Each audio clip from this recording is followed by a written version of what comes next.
All right, so in this video, I'm going to show you how easy it is to paint this skull step by step.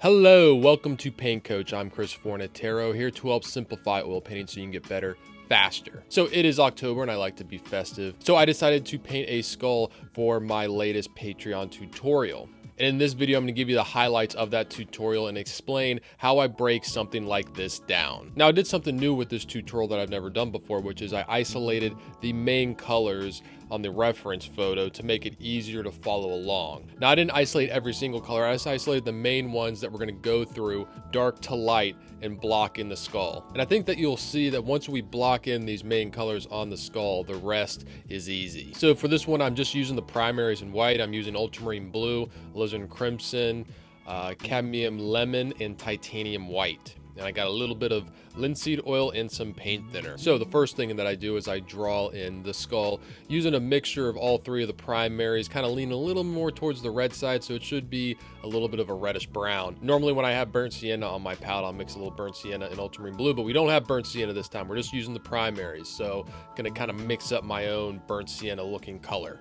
And I'm keeping the paint really thin with paint thinner, and I'm just sketching it out, finding the main shapes. Now, if you struggle with drawing when it comes to oil painting and you'd like me to make a video on that, let me know in the comments below. Okay, so once I have the skull sketched in, I'm gonna lay in the background color first, just to have something to put the skull against. And a lot of people would think of this as gray. I don't like to think gray. Like, I don't ever think of gray as a color. I think of grayish colors, you know. So for this one, I see it as kind of a grayish green, a little bit of blue, but more kind of like a grayish green type color. I feel like thinking this way in terms of gray is a lot easier, because if you think of gray, you just think black and white, which you don't want to do. But if I say it's a grayish green, in my mind, I'm thinking, all right, I need to get a green, and then I need to desaturate it with green to complement red. And then from there, I'll tweak it with some blue and white and whatever I need to dial it into the exact grayish green color. And for my painting surface, you can see right behind me that I just have a linen pad that I taped off with some painter's tape to make these little, about, I think they're around 5 by 6 inch boxes. Recently, I've been doing these small little studies for my tutorials. They're about 45 minutes to an hour. They're nice, they're short, and I found that my students really get a lot more from them. Even if you like to paint big and you want to paint this skull big with a lot of detail, what you're going to get out of this study is going to help you a lot on a bigger sized painting. It's the same process. It's seeing the shapes. It's just with a bigger painting with more detail, you're going to get smaller and smaller and smaller with those shapes. So I like to work dark to light. So I'm going to mix up my darkest dark, which is a very, very dark green. So I'll mix up some blue with a little bit of yellow, making it a very bluish green, and then desaturating that with some red. You know, play with it, going back and forth until I make it the exact right color that I want. And I always like working dark to light because I find it easier to build lighter paint on top of darker paint instead of the other way around.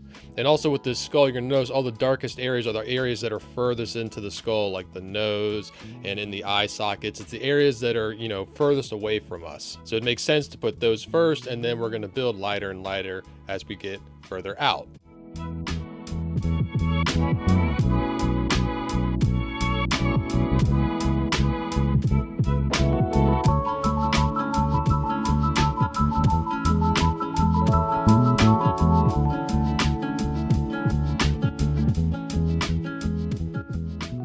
All right, once I have that darkest value in, I'm going to move to the next lightest value.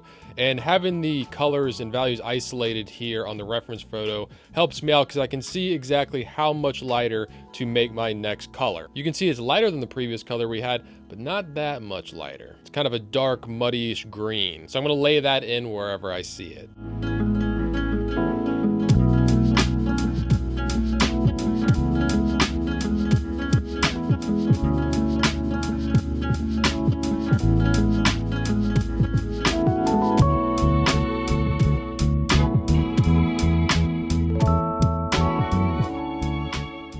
So my next color is this kind of warm orangey red, and this is like my favorite color in the subject, and it's great because this is all reflected light. This is light that's being bounced from below the skull up onto it, so any kind of planes that are facing down are going to catch this light. So I'm going to find in my reference photo wherever I see this and put it in.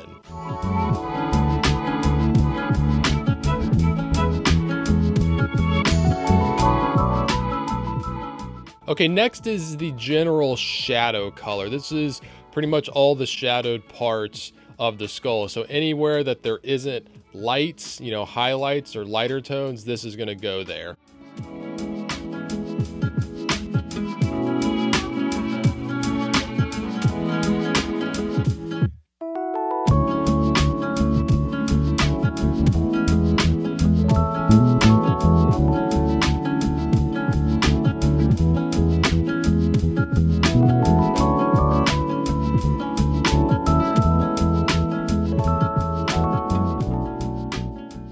So then I'm going to do the exact same thing with all the parts of the skull that are being hit by the light. So just a general light value. It's not the brightest value I can do. That will come later. And I'm not worried about leaving blank space to put those very brightest highlights later on. I'll be able to layer those on top of this layer easily with thick, bright paint.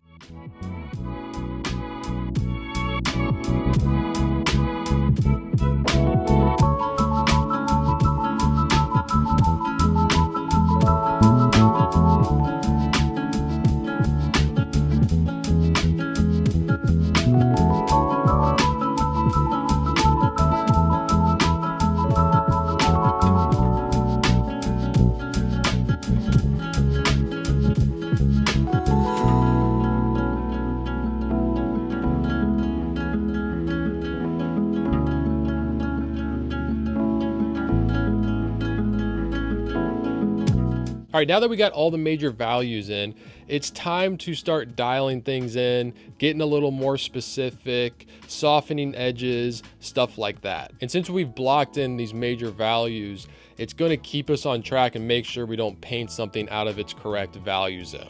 For example, I want to work some of the lighter values in these shadows. So I'm going to mix up a lighter value, but make sure it's not too light that it's going to not read as if it's in the shadows. It's a very subtle shift, but dialing in this value correctly is going to allow us to add more form to these shadow areas that are looking flat. I feel like with a lot of beginners portraiture, this is overlooked a lot. People paint in the shadow areas of the face, but they don't go back in with slightly lighter values. I like to call them the highlights within the shadows, and just add more form in the shadow areas. A lot of people's portraits can end up just kind of looking flat or cartoonish or graphic looking because they're not getting enough form by adding these subtle value shifts. And the ones that do add it in, a lot of times add it in too bright. And you can make sure not to fall into this trap by always stepping back frequently and seeing your painting as a whole.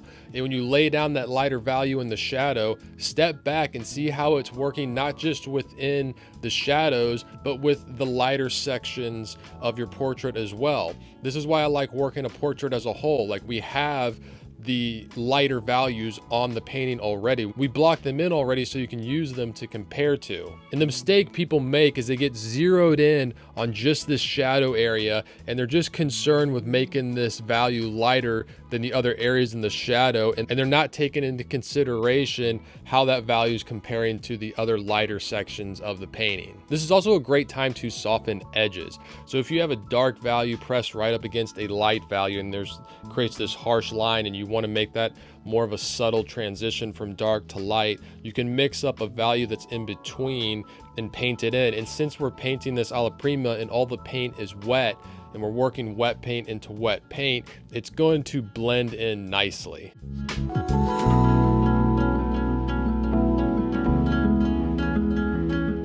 Now, this orangish reddish color that I have, there are certain sections that are a bit lighter of that color. So I'm going to mix up a lighter version of that color and find places I can put that in. Again, using the advantage of working wet into wet, I'm going to take some of this red color and work it into the dark green shadow color in the eye socket and blend it together so I have a nice gradient from this dark shadow greenish color out to this reddish color.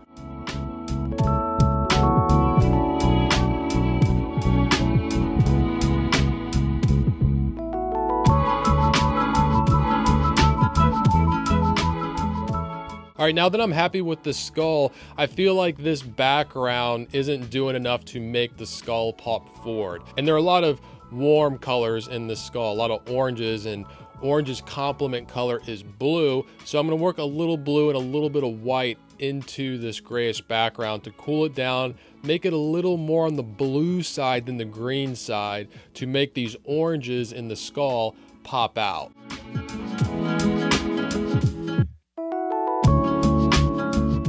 Alright, if you want to see the full version of this painting video tutorial, you can find that on my Patreon page, which is linked in the description below. If you liked this video, please hit the like button, subscribe to the channel. You hitting that like button, it really helps the channel grow. Every Friday, I release a Paint Talk Q&A here on YouTube. So if you have a question about oil painting and you want it answered, leave it in the comments section. I just might answer it on the next week's Paint Talk. And if you want to see what I'm painting on a daily basis, you can follow me on Instagram at Forza43. I'm Chris Fornatero here telling you to go get painting. Well, look who made it to the end of the video. That must mean you really like it. May I suggest you hit that subscribe button? I would really appreciate it. Also, I highly suggest you check out this video as well. All right, I'm going to go now.